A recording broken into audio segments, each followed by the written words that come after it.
Hi, welcome to TheDoorTalks, where we finally caught up on our Star Wars movies. Yep.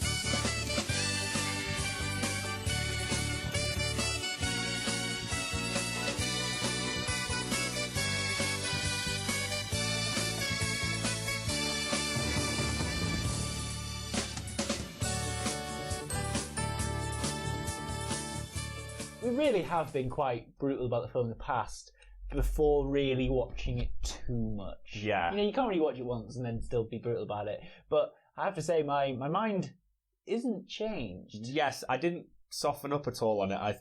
If anything, I just noticed more shit. There were certain things that I softened up with a little bit. Like, a lot of people's complaints about Holder, I was like, alright, okay. And a lot of people's complaints about Rose, I was like, okay, aside from the final scene.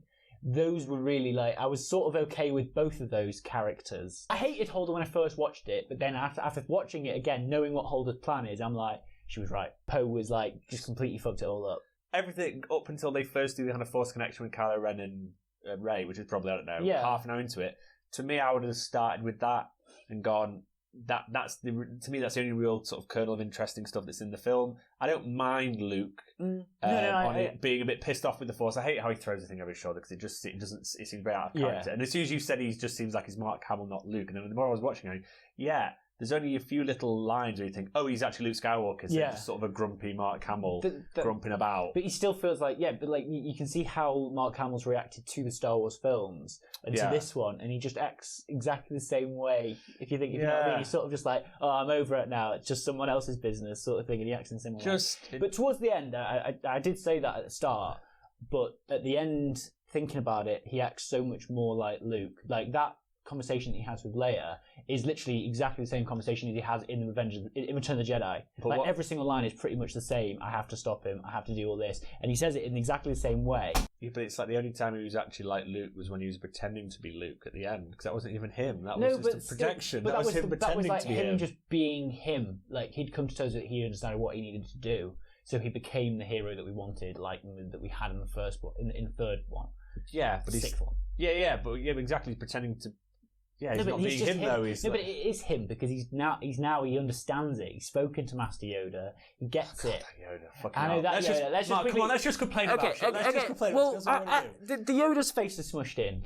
Well, my biggest thing was, is Frank Oz controlling him? Because whoever's controlling him, instead of doing that and going, hello, they're going, meh, hello. And it's just weird. A lot of the angles of that Yoda look weird. And I know, you'd think someone would have gone, we're going to need this Yoda mask again. I know they kind of mould, they kind of rot, don't they? Yeah. Like you can definitely see that. But there must have been a mould, because I know it is one of the moulds, but it's like one of the, not the final. Puppets. It's one of the puppets that they had, and it was one of the 3 puppets that was used or something, but it was like one of the ones that wasn't obviously used in the front, in the close-ups. Yeah, it was just there was a few angles that looked okay, but especially from a distance when he's just like a glowing blue, round, he's got a very round head with like it's weird. I think also the fact that he doesn't look, it's more like CG, not more CG, but like more resolution. Well, it's because you can tell that it's a bit more of a puppet than originally. Well, yeah, and he's got like CG added to him. He's tarted up, which he doesn't need. You do need it nowadays, but I kind of get what you mean. Like, they should have just done it. You can see in like puppets, in normal puppets, when it's,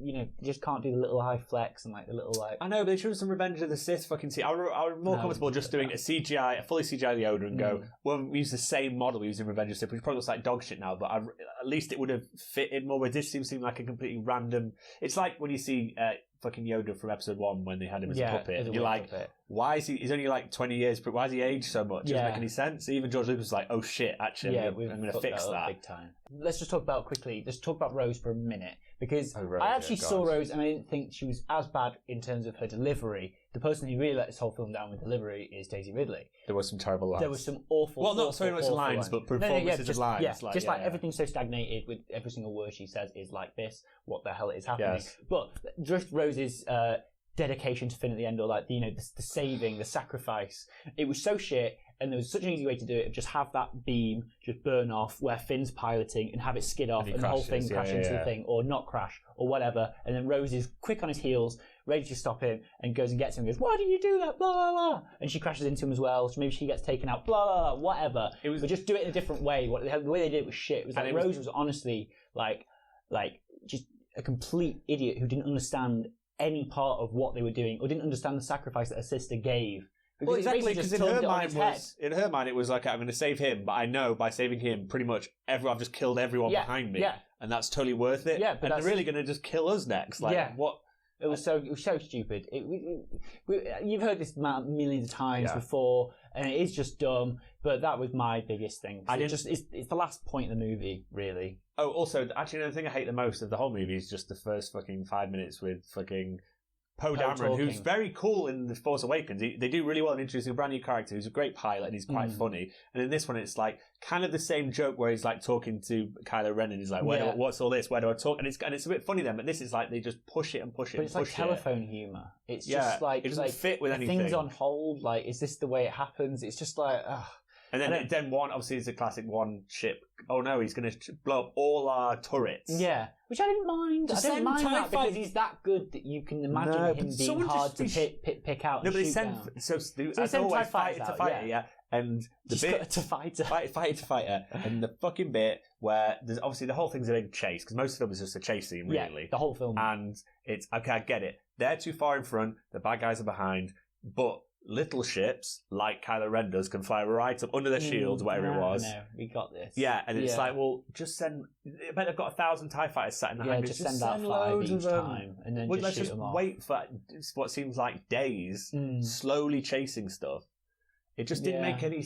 I know a lot of Star Wars doesn't make any sense, but this one very much just felt the plot didn't seem to make that much sense. Yeah, it didn't feel like it progressed very much. It felt like they didn't progress geologically, but they progressed very quickly in terms of what went on, like Snoke dying, this is happening, everyone's dead, la la la. This is all just being wiped out in literally 5 seconds. All the resistance that you saw in The Force Awakens and you got excited for, all these cool characters, as well. They're all just dead. But because it's space, it doesn't. Yeah, it doesn't Nothing seems like they're moving. No, I kind of would have preferred it if forget the whole chase, but just have the Emperor is not the Emperor, is it? Fucking hell, the New Order. The First Order. Sorry, New Order. The First Order is somewhere. Rey's obviously with Luke, and then at some point in the film, the New Order finds where Rebel base is. Let's say the Rebel base is already, they're on the Salt Planet anyway. They've set up a new base there, and it's like, shit, they're on the way. So the Rebels like, they're on the way, let's fucking batten down the hatches, fucking Helm's Deep it, and get ready for a big battle at the end, where this was just like, okay, we're going to Helm's Deep, guys, we're going on horses. They've got slightly slower horses. We're very slowly going to spend the film jogging away. They could shoot arrows at us, but they're not going to. Like they could rate. It's just that was a really bad example, but it just seemed a complete. It was the slowest, boringest chase. It was actually quite a lot like what's it called Lord of the Rings. Just remember because that first bit, aren't they just tracking the orcs and they're sort of like chasing the orcs very slowly throughout the entire. Is that the third one or the second one? That's the second one. That's the second one, yeah. So they're tracking the orcs, and then they get to the Helm's Deep, and then it sort of goes back. It's just... Anyway. And then, obviously, Gandalf's actually the Millennium Falcon that appears near the end and helps things out. I do like the fight with Luke and Kylo, but there is a lot... Good. There's that, and a lot of stuff just before then, when they're flying the little skiff things, where distances seem to just change. Yeah. So Kylo thinking like this, and then they step back, and then it's like... 50 feet, and then with Rose going, she's like this, he's like that, and then she comes out from here, and then what's he called? Poe runs a couple of feet. He's back in. Well, I think they fly back. So when they all decide to fly back and Finn's still going, I can imagine they're halfway. But they've been going forward for like 5 minutes. I know it makes no sense. I don't know. There's not really too much else that I can say that's shit about it. It just had a bad tone. No, but that's the thing. We just missed Canto Bites out completely. Oh yeah, we missed Canto Bite actually. I don't hate Canto Bite. It's a parking ticket based plot. Yeah, I know. I understand. But why are the parking people trying to shoot them? The biggest issue of this, like, I feel like the plot lets so much of it down that so much of it is just like, no, that's stupid now because of that, and it's just a bad plot. That's the thing. It's not like a good, like, there's really all the little bits that make things Star Warsy aren't bad. It's just a really bad plot. He says like big ass door. But that big ass door, you can imagine. You don't say big. I'm not a Star Wars linguistic guy, but it just seems very like that bastard. It's like you're a bastard. It's like that. That seems very doesn't seem to fit. Well, Treacherous Snake didn't really fit either as well. Have like space snakes or something. Well, but you'd have space. But imagine just going space ass. I'm sorry. It just seems. Hey, look at that big ass spaceship. That just seems weird. Yeah, but like if we get into linguistics, No, like, I know, any sort of dialogue it just makes no sticks sense. out. Yeah. The poor kids who were like, looked like they were doing Oliver Twist on stage. I hate the way the kids acted, because all children actors, they always seem like they just grab like No, they're not. They're the not children, some good ones, the children that are on the set of the day, and they're like, "Oh, do you want to be in Star Wars?" And they're like, "Oh, please, Mr. Skywalker," sort of like but that they were kid. like, That's what I mean. They were as bad as that child. They're like stage at that time. kids. Yeah, with just a bit of dirt on their face. Like, yeah, that is a lot. Like, they were like Oliver sort of style. But I didn't hate that bit, part of it, because I kind of got it. Like, it was just setting up for like the next stage of things. But they all seem too fucking young anyway. What's that kid gonna do? Why can't we have an older child? He's going to be the brush guy. I'll sweep up the fucking resistance. I like the throne room fight, even though that stupid knife disappears. Yeah. That's got room for me. I wish I didn't know about that. I like Kylo Ren throughout. He's just... sometimes he's a bit fucking dramatic, but overall his acting is very, very good. And yeah, you notice it more and more with him and Daisy Ridley when they're doing those conversations where one of them's very sort of believable and sometimes her lines seem a bit shit.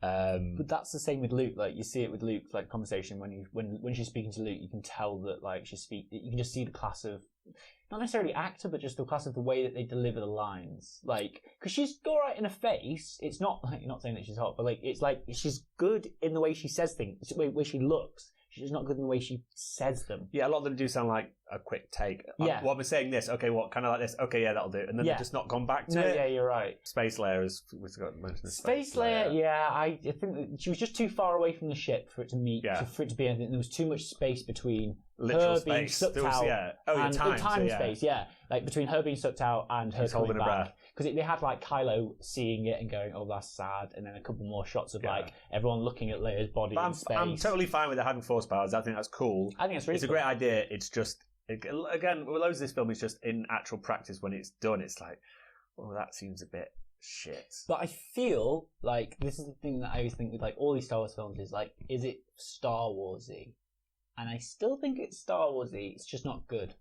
I said before we started watching, I was like, I think we've been a bit spoiled because I've been watching loads of Mandalorian. I haven't played as a Jedi Fallen Order. Obviously, that's a video game. It's slightly different. No, but to be fair, the story's actually quite good in that. Yeah. And I felt a bit spoiled, and I was like, going back to this, it's like, it doesn't feel that Star Wars. There's little scenes, but there's loads of bits, like I say, like dialogue and bits where you're just like, oh, that felt a bit off. But dialogue is one of those ones that, like, I mean, obviously, like, Attack of the Clones felt Star Warsy, but the dialogue was literally a piece of shit in there. Like, we can't, like, we still like Attack of the Clones, but like, I feel like if we give this a bit more time and this becomes a bit more memeable, it's going to be sort of the same sort of situation of like. No, but I think like episode 1, 2, and 3, all the prequels, to me, they do kind of feel Star Warsy. They're kind of a funny, weird other Star Wars, but they all fit together with the same kind of ridiculousness. That's why. Whereas this, to me, felt very. I said when we were watching it, I think this feels a lot less Star Warsy than The Force Awakens. And I know obviously Force Awakens was very obviously like plot wise, it's obviously very much a New Hope, but just just the dialogue and the mood of it didn't feel that Star Warsy. Whereas I say we're watching Mandalorian, but like within 5 minutes, it's like fucking hell, this is well Star Warsy. Empire Strikes Back doesn't feel Star Warsy in the mood. Because, like, you know, if you think about Empire Strikes Back, that's really just a chase thing. Like, it's exactly the same thing as, like, they get found, and then they have to be chased. No, but it's more the mood of it, not the plot. I'm not saying the plot. No, I get that, but, like, the vibe, literally, is what it is. The vibe's similar, though. Like, it's still just like, oh, shit. No, I get, yeah, it's all about the hope shit, isn't it? But I just and looking at that fucking stupid little raptor claw necklace, it was like, I'm someone driving a bomber. Oh, this is really important to me. Yeah. I'm someone driving. I'm going to die now. I better hold this thing. And then later on, oh, it's his sister. Oh, this thing means so to me. Benicio del Toro, it's like, oh, does that thing mean something to you? Yeah. Oh, that's pretty good. Maybe we'll trade it. And then he gives it back. Oh, this thing means so much to me. It's like you've really smushed it in our faces. It wasn't a terrible movie by any means, but it hadn't. I'm glad you said that. I hadn't warmed. Because there's some great ideas. and some great shots. Yeah. Oh, yeah, no, it's beautiful. Like, in terms of cinematography, it's absolutely beautiful.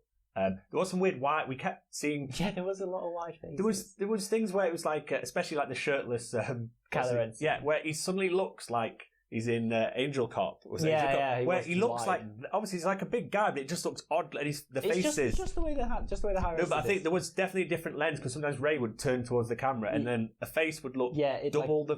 Yeah, I get that, and her arms would look pretty wide. And that's not a comment on like anything. It just looks smushed. I don't mean it just looks smushed. It just looks like a funhouse mirror. It stretches you out. Yeah, but it just I'd never noticed it so much. I was like, oh, that's anyway. Sorry. Scores. But no, I think it's got loads of good points. I think it was just a shit plot, and I like Looper and I like Brick, and it seemed to do all the same director, and it seemed very. And I'm assuming Disney had loads of fucking meddling shit in it anyway. Sorry, anyway, scores. I'm just rambling. I'm going to give it a 6. I was literally going to go for exactly the same. Yeah. I mean, it's low, and it will be our lowest Star Wars review. When BB-8's running around in that ATST, we should be having fun with that. So shit, in the same way that we're having fun with 3PO being a battle droid. I know that was shit, but that's insane. That seemed like a shot from the same. That could have just been that's what's so weird. And the Casino Planet is very much a prequel. It's Dexter's fucking diner. Might as well been Dexter, whatever he is.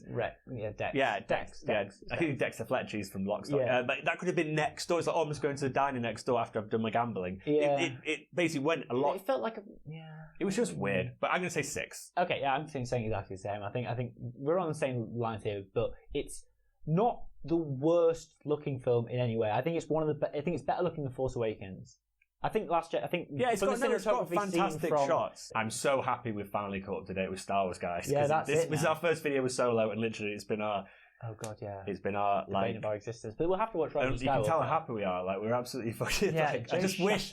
I know, fucking. I'm not even going to say it, but it's just I'm not used to it yet. But I'm just annoyed that the last one we're on is such a little bit of a. I wish you'd kind of. In a perfect world, I think we should have done them all and then gone Solo, Rogue One, the kind of funny story ones. Yeah, because this next one's big. Yeah, this next one's real big. The thing is, because they were kind of inconsequential ones. Separate, but I feel like Rogue One really ties into the Skywalker saga, even though it doesn't contain any Skywalkers. I feel like it really does tie. It does. It does Vader, actually. Yeah. No, it's got to.